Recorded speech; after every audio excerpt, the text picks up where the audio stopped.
We've had a full slate of baseball games on Sunday, including a dynamite performance by a Philadelphia Philly who could be the key to solve two problems in their pitching staff.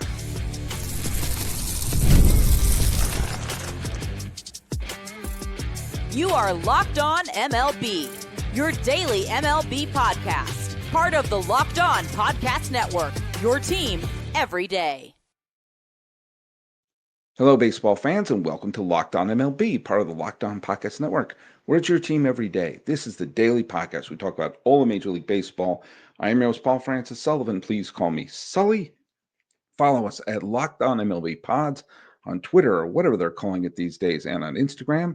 I'm your pal Sully at Sully Baseball Podcast on Instagram. But the best way to get a hold of me is right here by posting comments and YouTube.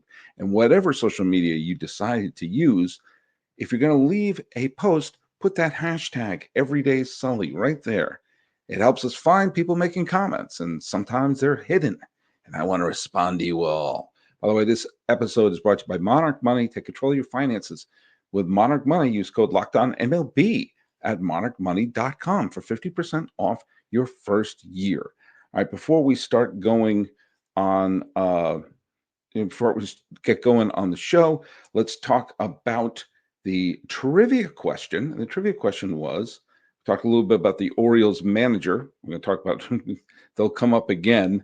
The new Orioles manager is Tony Mansolino, and I don't know how long he's going to be the manager. I get the sense he's keeping the seat warm, and the Orioles are probably going to bring in a veteran manager. Today, they got clobbered 10-4. I asked who was the first Oriole manager to win a World Series for the franchise. And a bunch of people posted, and I'm going to use the one that is N. Laverdiere. I don't know if I pronounced that right. It said, "Oops, I'm too late." I'll tell you why that cracked me up. Anyway, Hank Bauer managed the Orioles to their World Series win over the Dodgers in 1966. Cheers. A bunch of people had already posted Hank Bauer, and this listener said they were he or she, I don't know, we're too late. No, you're just on time. You're absolutely on time. Don't worry about it. And I just want to bring up this one viewer who William Steffi 3434 brought up the fact that I criticized the hell out of the Orioles. You can go back to 2023. The episodes are still there. Back in 2023, I criticized the hell out of the Orioles for hoarding their prospects when they had a wide open chance to win the American League pennant and make some big deals, because you don't know how long your window of opportunity is. And if there's any proof of that, it was them winning 100 some odd games in 2023 and winning the division. And now they're playing 350 ball with their manager fired. And I said they should have made some deals. They should have let go of a couple of their prospects to take advantage of that window of opportunity. Imagine how this would feel if, I don't know, they had a pennant or a World Series title under their wing. The team that defeated them in 2023 went on to win the freaking World Series. There'd be a lot easier to swallow the Tony Mansolino years or maybe weeks, I don't know, in Baltimore if there was a recent title. But I digress. William Steffi 34 said there was tons of rumors that Skubal was getting traded to the O's. I mean, Tarek Skubal last year, remember the Tigers were stinking up the joint. They stunk up the joint for a long time last year. And they put on the aft thrusters in the final weeks and wound up eliminating and stunning Minnesota and finding themselves and stunning some other teams like, Seattle that had images of contending, and they wound up making it to the playoffs. And there were rumors, though, before they went on their great run, of which they did trade away Flaherty. There were tons of rumors that Skubal was getting traded to the O's. The reason it didn't happen, supposedly, was Detroit wanted Jackson Holliday plus additional prospects for Skubal. And it was the Orioles who said no. Now, I'm not saying necessarily that I would have made that particular deal and giving up Jackson Holliday, who I know is one of the top prospects in baseball, and yada, yada, yada, and yada, yada, yada. But, and yeah, I get that. I get that he is only 21 years old. He's playing. He's playing okay. At that time, hadn't had had a kind of clunky opener. But at the same time, teams have traded away top prospects before, and sometimes they work out gloriously. Sometimes you get a Hall of Famer thrown in there, like Jeff Bagwell or Ryan Sandberg or whomever, or John Smoltz, or Randy Johnson. Or sometimes they're Matt Laporta or Kyle Drabek. Kyle Drabek was an absolute can't miss pitcher. He could not possibly miss. That's what an amazing prospect he was. Or Will Myers, who turned out to be a nice player, but people were talking about him like he was this gigantic superstar when the Royals traded him to Tampa Bay. That wound up helping them win a World Series. Sometimes you have to say, do you know what? I know Jackson Holliday's great. Maybe we can get a Cy Young Award winner on here. Didn't happen. So there you go. And we're going to this team if if they don't get their act on more team. Before we go into one of the topics I want to talk about today, let's just go over who owned baseball on the 19th, the 18th day. Today is the 19th. On the 18th day of May, 2025. The Colorado Rockies were shut out by Merrill Kelly, who threw 7 innings of one-hit shutout ball.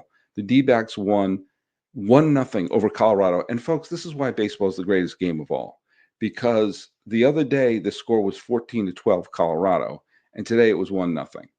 By the way, the Diamondbacks have lost 3 games this year where they scored 11 runs. Brian Wu did not walk a batter in 7 innings as the Mariners topped San Diego 6-1. Got on base 5 times, including a home run, as the Yankees beat the Mets 8-2, and C.J. Abrams got 3 hits. Poor Baltimore 10-4. Half wobs went to Jeffrey Springs, who allowed 2 hits and 1 run. He did not walk a San Francisco batter over 6 2/3 innings, but the Sacramento Bats were dead in the 3-2 loss. Brendan Donovan went 4 for 5, but the Cardinals were doubled up by the Royals 2-1. Rafael Devers, remember I'm telling you, don't move in the first, don't move in the third, don't do this, don't do that. Put him in the DH spot and let him hit. He had a great day on Saturday, including the walk-off home run. And on Sunday, he had a go-ahead grand slam, which was basically the only positive thing that happened to the Red Sox, who were spiraling, and they lost 10-4. And finally, Paul Skeens went the distance, striking out 9 batters. But the Don Kelly era is not exactly yielding lots of wins or runs. And the Pirates were blanked by the Phillies 1-0. And it's the Phillies who we're going to be talking about in just a minute, because they got an absolutely dynamic pitching debut from a pitcher named Mick Abel, a prospect who came up and was dynamite. And his effectiveness today could help a chain reaction of pretty bad things happening with the Phillies right now. And maybe, just maybe, it can make things right. Ever look at your bank account and wonder, hey, where'd all my money go? Between dining out, online shopping, and entertainment, it's easy to lose track. That's where Monarch Money comes in. It's your personal CFO, giving you full visibility and control over your finances. Monarch Money isn't just a budgeting app, it's a complete financial command center. You can track all of your accounts, investments, and spending in one place, so you can stop just managing your money and start building wealth. Now, there are times that I've had subscriptions I forgot about, or sometimes I'm double subscribed to things. Wait, I don't need that gym in San Francisco anymore. I'm trying to get in shape. I'm not going to run up to San Francisco. When I use Monarch, I realized how much I was spending on some of this stuff, and I budget smarter now. Instead of juggling multiple apps, you can use Monarch to check your finances, track spending, and even plan long-term goals. So managing your money with your partner is even easier because you can share your accounts and set goals and stay on the same page without the stress. So take control of your finances. With Monarch Money, use code LOCKEDONMLB at monarchmoney.com for 50% off your first year. That's monarchmoney.com. Code LOCKEDONMLB for half off your first year. That is Monarch Money. Now, I had mentioned that there was a fantastic performance by a young pitcher named Mick Abel. And Mick was indeed able. Mick Abel made his big league debut. And it was one of those things that was like, whenever they cut to the family and they're all jumping up and down and everything like that. And he in his big league debut against the Pirates, and oh boy, the Don Kelly era is not exactly being lit on fire here, but he pitched 6 innings. He did let up 5 hits. He struck out 9 batters, did not let up a walk, and he got the victory in a game that Paul Skeens was pitching. Paul freaking Skeens was pitching that. And this is a guy who was in 2021, was a top 100 prospect in baseball in 21, 22, 23, and 24. And, he was a young kid when he was drafted by the Phillies in the first round, the 15th pick overall, coming out of Beaverton, Oregon. And he had some success in Reading and in Jersey Shore in 2022, and then hit some bumps in the road in 2023. And last year in Lehigh Valley just was had a bad year. Let's just get his ERA was over 6. He walked a lot it was not good. But he got off to a fantastic start as a 23-year-old. So something adjusted, something clicked, and he got called up to the major leagues and pitched like a major leaguer. And if this is the case, if he made his adjustment and could make it to the major leagues, well, this Phillies team, who is breathing down the necks of the Mets right now, is in about a week from today. About a week from today will be Memorial Day. Then we can really start looking at the standings. Well, Zach Wheeler has been pitching tremendously. Jesus Luzardo has been pitching like an ace. Zach Wheeler leads the National League in innings pitched. Luzardo has been fantastic so far. Christopher Sanchez has pitched pretty well, as has Taijuan Walker. If you put in Mick Abel right there, that's a 5-man rotation. Now, notice who I left out in that conversation.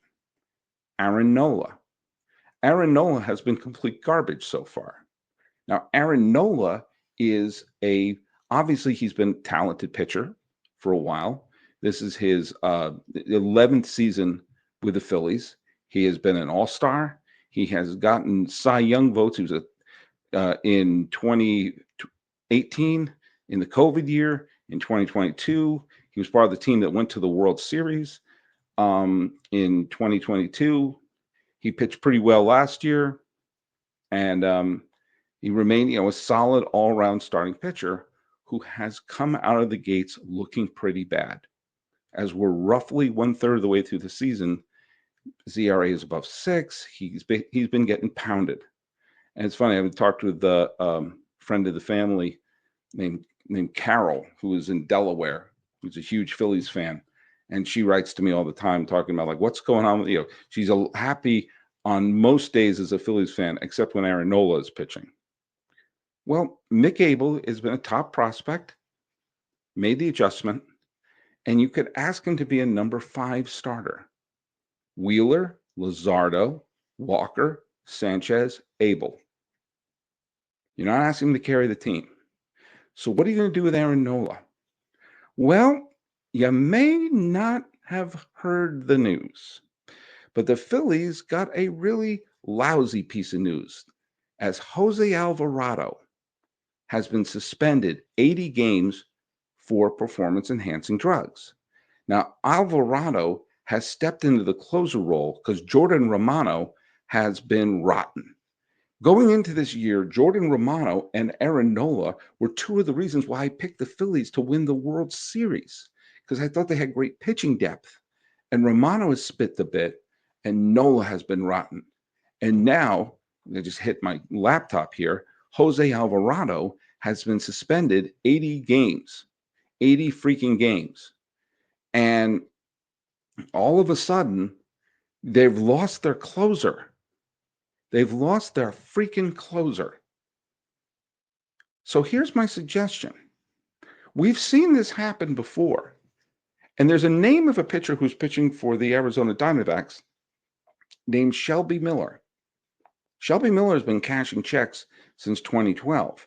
He was a highly touted pitching prospect, had a couple of decent years with St. Louis, was part of an infamous trade where he was traded from the Braves to the Diamondbacks in the Dansby Swanson trade. I got that right? Shelby Miller. And Shelby Miller is someone who was, again, someone who was supposed to be a big, huge ace pitcher, and someone who, well, um, again, had 1 or 2 years where he made an all-star team for his troubles and came out of the gate well, was part of the Cardinal team that went to the World Series in 2023 and was part of that squad. But since then, he has bounced around and been kicked around. And he's roughly the same age as Aaron Nola. And after a bunch of years where he's been a starter and sometimes a reliever, he has found a home in Arizona and he's having a dynamic start as a closer and a relief pitcher. Right now, has an ERA of 1.37, has recorded 4 saves and struck out 22 batters, only 19 and 2/3 innings.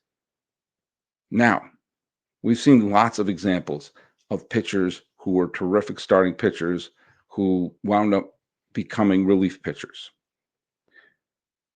And right now, the Phillies have a massive hole in their bullpen with Alvarado not being able to do the job. And with Mick Abel possibly being able to sneak in there, here is my suggestion. Come up to Aaron Nola, who we know is talented, who we know can pitch, and say, look, something's not right this year. You're still talented. He struck out 52 batters and 49 2/3 innings. Could he right the ship? Of course he can. But right now, every little win counts. And right now, they have a massive hole. Now, I was saying earlier about leave Rafael Devers alone. Don't move him all over the place. Stick him in the DH and leave him there. And you could easily say, hey, Aaron Nola is an innings-eating starting pitcher who's had a bad first quarter of the season, approaching the first third of the season. If he has a good second and third, in his second and third half of the second, third portion of the season, then everyone will forget this, and all of a sudden they have another terrific starter. They still have a hole in their bullpen, and they're going to have to find someone. Now, there have been instances where teams have tried pitchers and tried pitchers and tried pitchers in their bullpen and stumbled across something. I can't think of a better example than Koji Uehara, who was the 4th person that the Red Sox put into the closer role in 2013. And for the final half of that season, he was a Cy Young contender. He couldn't be touched. What if the Phillies right now, looking at their rotation and looking at the holes in their bullpen, say, hey, Aaron, you're under contract. And this may not even be a permanent thing, but we have a hole and you might be able to fill it. And maybe, just maybe, the struggles he's having out of the rotation may be in his head. Yeah, I know he's making $24 million. And he said, well, we're going to pay $24 million for a relief pitcher? I don't know. You're going to pay $24 million for someone to be losing like crazy? He can't use the excuse of, hey, moving to the bullpen is going to cost me money. He's signed for 2026, 2027, 2028, 2029, 2030. So you can say, hey, you have enough money that your great grandkids can go to law school on dear old Grampy Nola. So maybe, just maybe, the key thing to do right now, Aaron Nola's made an all-star team. He's made lots of money, and he's got over 100 million pigs coming up to him over the next bunch of years. Maybe at this point you say, the best route we have is experiment with it. And if it doesn't work, then you put him back in. But maybe he needs something to unscramble his brain. Or maybe he has to do something where it makes him feel like I'm contributing big time to a Phillies championship year. They can win the freaking World Series this year. They have the team. They have the horses. So what they have to do right now is make a couple of hard decisions. They were put in this position because of a PED suspension. And even if Alvarado comes back from the PED suspension where he's going to miss half the season, they're going to have 80 games without their closer. And even if he comes back and is effective, he won't be able to pitch in the postseason because a PED suspension in season makes you ineligible for the postseason. So this could harm them not just for the regular season, but in October as well. We've seen John Smoltz make moves like this. We've seen, Dennis Eckersley was the greatest example of this. We've seen teams like when the Giants had Tim Lincecum, who was coming off of 2 Cy Young seasons and winning the World Series in 2010, throwing the no-hitter in 2011. In 2012, he suddenly lost his effectiveness. And what did Bruce Bochy do? He wound up in postseason, but also during the regular season, putting him in the bullpen. Didn't make him the closer. They already had a fine closer in Sergio Romo. But he became like a super reliever. He became someone that give him 2 or 3 innings here, 2 or 3 innings there. He was able to use his effectiveness. Another pitcher is Andrew Miller, who was touted to be the next great ace pitcher. Never quite worked out that way. But Terry Francona figured out, well, he actually figured out when he was with Baltimore, but by the time he came to Cleveland, he was being able to use all over the map. Comes in early, comes in late, closes out games, comes in the 5th. And he uses this weapon. Phillies can hit. Kyle Schwarber's having one of his Kyle Schwarber years. And of course, they got Harper. The Phillies have a terrific starting rotation. And if they use Abel in the 5th hole and use Nola and say, hey, look it, we know you can pitch. Something's wrong this year, and we got a problem. That's what I would do right now. Because you're approaching the 1/3 mark of the season, but you're not going to have your closer who's been pitching well for half the season and for all the postseason. And you have someone who is signed. He's not risking money. He's not risking his reputation. So none of those arguments are on the table. Yes, there's going to be a little bit of a bruised ego, but no worse than pitching to a 6 ERA. And maybe you don't frame it as a demotion. Maybe you frame it as, hey, you want a ring? You want to be beloved? Guess what? Here's one way to do it.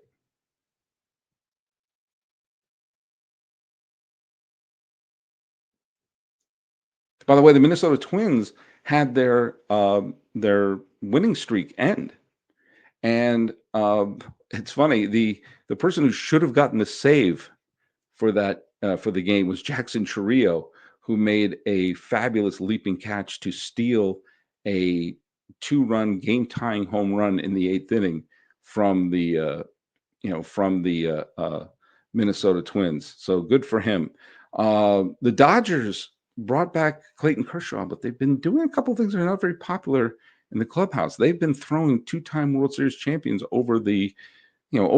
Chris Taylor is the latest one, former the League Championship Series most valuable player, and part of the team that won the World Series last year. It was part of the team that won the World Series in the COVID year, and he got cut. He got cut, toodaloo, get a cab. And the other player, and a lot of people seem to be kind of pissed about this, was Austin Barnes, who, again, 2 World Series titles. Again, not having a very good year. Neither was Taylor. But Barnes was, a valued member of the team, played for the team for 11 years, part of the World Series champion last year. And here is your pink slip. And of course, it's to make room for Dalton Rushing. And Dalton Rushing is a top prospect and catcher. And, in baseball is a brutal game. And for those players, they played for the Dodgers for a long time, have a couple World Series rings to their credit. And they want to have Clayton Kershaw back. Clayton Kershaw, rough start, very bad first game back. One of the great Los Angeles Dodgers of all time is now in his 18th year, and he is creeping up to 3,000 strikeouts. He has 2,970 strikeouts. He needs 30 more strikeouts to get to 3,000. And what does that mean to be in that company? Well, that would put him, there are right now only 19 pitchers in baseball history with 3,000 strikeouts. I think it's absolutely hilarious that Zach Greinke retired with 2,979 strikeouts. He needed 21 more strikeouts to join the 3,000 strikeout club, Zach Greinke. But because he's awesome, he does not care. But Clayton Kershaw probably does care, and he's 30 away. If he gets 10 more, he will pass Greinke to be number 20. The other ones ahead of him would be Nolan Ryan, Randy Johnson, Roger Clemens, Steve Carlton, Burt Blyleven, Tom Seaver, Don Sutton, Gaylord Perry, Walter Johnson, Justin Verlander, Max Scherzer, Greg Maddux, Phil Niekro, Fergie Jenkins, Pedro Martinez, Bob Gibson, Kurt Schilling, CC Sabathia, and John Smoltz. That's the crew that Clayton Kershaw will join if he gets 30 more strikeouts. I have a feeling he will. So we got games. We got a full slate of games for this week, and we're going to check up on them. On tomorrow's show, I'm going to be talking a little bit about, for those of you who don't like it when I talk about baseball stadium situation, cover your ears because I'm going to talk about it tomorrow. But I'm going to bring up something with Nashville that I find interesting. Starting on the 19th, we got the Mets and the Red Sox. We got the Reds and the Pirates. We got the Cubbies and the Marlins. I guess that's the 2003 matchup. The Astros and the Rays are locking antlers. Two of the hottest teams in baseball are going to be playing in the Tigers and the Cardinals. Could that be a World Series preview? The Orioles and the Brewers. Can the Orioles get off the mat and do something right? The Mariners are doing what all teams love to do. They're going to the White Sox. They're trying to expand their lead atop of the American League West. The Guardians are going to play the Twins, whose winning streak is over, but are still pretty darn hot. The aforementioned Phillies, with Sanchez pitching against Freeland, are going to Colorado. That's got to be a couple of wins for the Phils. The Royals are going to be playing the Giants with Robbie Ray on the mound. The Angels are heading to Sacramento for the first time. And the A's got swept in San Francisco. Remember when they had a winning record not too long ago? Well, now they're 3 games under. And the D-backs and the Dodgers fought versus Knack. And that should be a fun series as the Diamondbacks better hope they get the good pitching and not those games where they score 11 runs and lose, which they've done 3 times. The Dodgers got swept by the Angels, and the Padres didn't do well against the Mariners, and the Giants swept the A's, which means as we're approaching this final week before Memorial Day, there is a larger than 0 chance that the Giants could be in first place on Memorial Day. Wouldn't that be something? Well, the trivia question is going to be about Yankee baseball. And this week, I'm going to talk a little bit about the fact that the Yankees are the only team showing up in the American League East so far. The Yankees have won 27 World Series titles. Just ask any Yankee fan, they'll include it in the conversation. Many of them were won by the final out being recorded by the defense. A couple have been won on a walk-off hit. But one Yankee World Series ended without the final out being recorded and without a walk-off hit or error, or without a walk-off hit. I gotta say, what was the one Yankee World Series championship that was clinched on a play that was not a recorded out or a walk-off hit? Put your answer right down here on YouTube and follow us at Locked On MLB Pods on Twitter or whatever they're calling it these days, and on Instagram. I'm your pal Sully. I'm at Sully Baseball Podcast on Instagram, and leave those messages and put that hashtag Everyday Sully. And I just want to thank you so much for making Locked On MLB your first listen today. For your second listen, check out the all-new Locked On MLB Game Night right here on this feed. Every game, every night, all season long. Get local analysis on a national scale. Find MLB Game Night on Locked On MLB on YouTube or wherever you listen to your podcasts. And tomorrow, check out tomorrow's show where we're going to be doing another squad group, our squad cast, where we have all the different hosts coming together and talking about it. I'm actually not going to be on that show, but you're meeting some of the other hosts of the Locked On Podcast Network. So check it out. Talking about the mess that's happening in the Phillies pitching staff that could be fixed internally. This has been Locked On MLB. I am your host, Paul Francis Sullivan. Please call me Sully.